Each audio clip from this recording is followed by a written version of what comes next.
समग्र शिक्षा दिल्ली के संयुक्त प्रयास से आयोजित इस स्टेक होल्डर कंसल्टेशन जिसका विषय insuring access to education for out of school children में आप सभी का हार्दिक स्वागत है। मैडम, आपके कुशल नेतृत्व, मार्गदर्शन और निरंतर सहयोग के लिए धन्यवाद और आपका हार्दिक स्वागत है। मैम, आपके सहयोग और मार्गदर्शन से ही इस कंसल्टेशन का सफल आयोजन है। आपका बहुत बहुत धन्यवाद। Sinha sir, director UIPAR headquarter का पुष्प गुच्छ एंड मोमेंटो देकर स्वागत करें। बहुत बहुत स्वागत है और हार्दिक आभार। संजय गुप्ता सर, निदेशक चेतना का पुष्प गुच्छ एंड मोमेंटो से स्वागत करिए। सर, आपका बहुत बहुत स्वागत है। प्रोफाइल ऑफ द ऑर्गेनाइजेशंस की आज हमारे साथ 60 से ज्यादा संस्थाएं बैठी हैं। हमारे पास करीब 8 से 10 प्यारे प्यारे बच्चे बैठे हैं। 16 हमारे जो डिस्ट्रिक्ट कोऑर्डिनेटर्स हैं समग्र शिक्षा के, वो इस मंच में आज बैठे हैं। साथ ही साथ DCPOs और चाइल्ड लाइन और काफी सारे साथी जो रश्मि मैडम ने सर्कुलर निकाला उसकी वजह से आज बैठे हैं। तो कहने का मतलब है कि बहुत अच्छा फोरम है, बहुत अच्छी फोरम पे बात हो रही है हमारी, जहाँ पे हम उन सभी बच्चों के बारे में आज बात करेंगे जो आउट ऑफ स्कूल है किसी न किसी कारण से। सेंसिटिव और नोवल कॉज के लिए जो हमें एज ए एजुकेशन डिपार्टमेंट हम एफर्ट्स कर ही रहे थे कि उन्होंने कुछ सजेशंस लेके आए कि कैसे और अच्छे तरीके से कोलैबोरेटिव मोड में हम आउट ऑफ स्कूल बच्चे का जो इसका राइट है, फंडामेंटल राइट है एजुकेशन का, इनको प्रोवाइड कर सकते हैं। स्कूल में ये हमारी जिम्मेवारी है।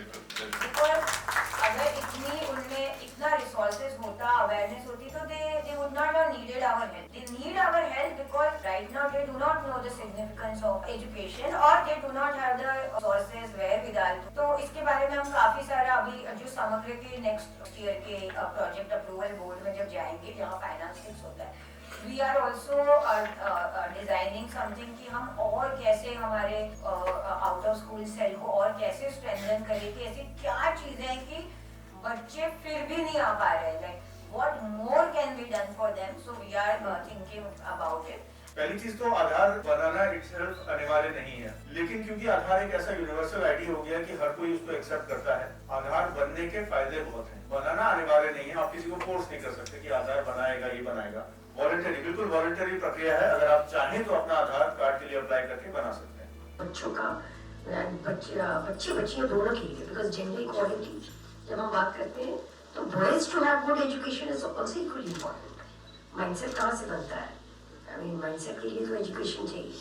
तो वो मतलब आउट ऑफ स्कूल चिल्ड्रन वाला जो कॉन्सेप्ट है, तो उसमें कहीं ना कहीं पूरे हमारे मतलब आपने जो विभाग की बात कही तो हम गर्ल चाइल्ड उनके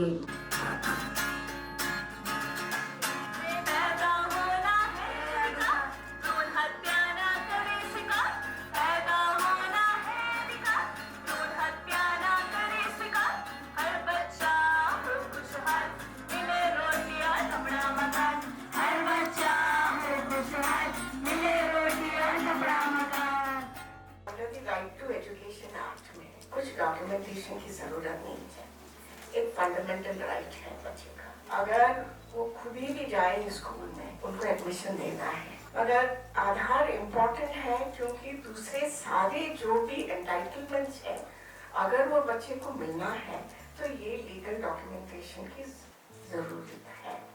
14 वर्ष है, 14 वर्ष के हिसाब से वो एक 9वीं कक्षा का छात्र तो होना चाहिए या छात्रा होनी चाहिए। पर होता क्या है, होता ये है कि बच्चा अपने बेसिक्स नहीं जानता, उसको नहीं पता क से कबूतर कैसे लिख। तो कहीं ना कहीं जो लिटरेसी जो बहुत ही महत्वपूर्ण है, क्योंकि प्रोग्राम चल रहा है वो इम्पोर्टेंट नहीं है, प्रोग्राम कैसे चल रहा है वो इम्पोर्टेंट। वार्निंग सिस्टम जो एजुकेशन डिपार्टमेंट और DCPCR का एक बहुत अच्छा इनिशिएटिव था। बच्चा प्रांजल जी ने भी किया और मैडम ने भी किया। उसका एक छोटा सा एग्जाम्पल, कार्यकर्ता उनके साथ काम करता हूँ, उनको बैठाने की कोशिश करता है उनसे। तो जब उनसे बात की जाती है तो सर वो हर बच्चा चाहता है कि वो पढ़ाई करे। उनसे हम जब भी पूछते हैं कि अगर आप 2 घंटा काम कर रहे हो और अगर हम आपको पढ़ाएंगे यही मार्केट प्लेस में तो आप पढ़ोगे कि नहीं?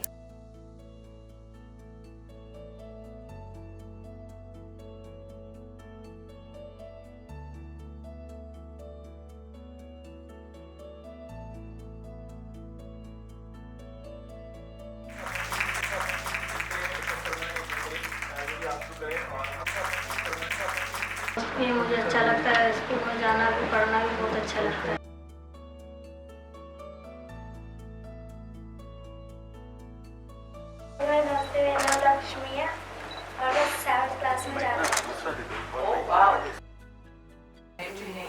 हमने कितनी गुड प्रैक्टिसेस सुनी। रीता पानेकर जी ने बताया कि वैक्सीनेशन कार्ड जो है वो भी एक लीगल डॉक्यूमेंट बन सकता है। तो काफी सॉल्यूशंस भी हमारे साथ में आए। तो हाउ वी विल बाद हमने मैक्सिमम 850 बच्चों का आधार कार्ड उस टाइम पर बनवाया था जब वो स्कूल वाला रिकॉर्ड चलता। उनका इनिशिएटिव था मैम का, तो हम भी उस पे पार्ट थे।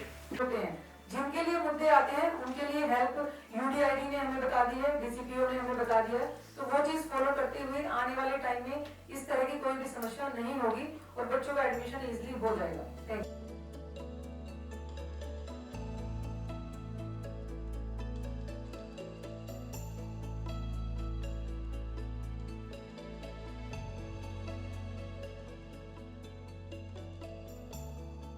मुझे जो बातें समझ में आई हैं वे फॉरवर्ड में, और मैं अभी देख रहा हूँ कि अजय जी भी अगर आ जाएं, तो एक तो बात समझ में आ गई कि समग्र शिक्षा विभाग संस्थाओं के साथ एक सर्वे करने के लिए तैयार है। वो बात क्लैरिटी हो गई, तो उस पर एक एक्शन प्लान बने और उसका जो भी बातचीत निकलनी है।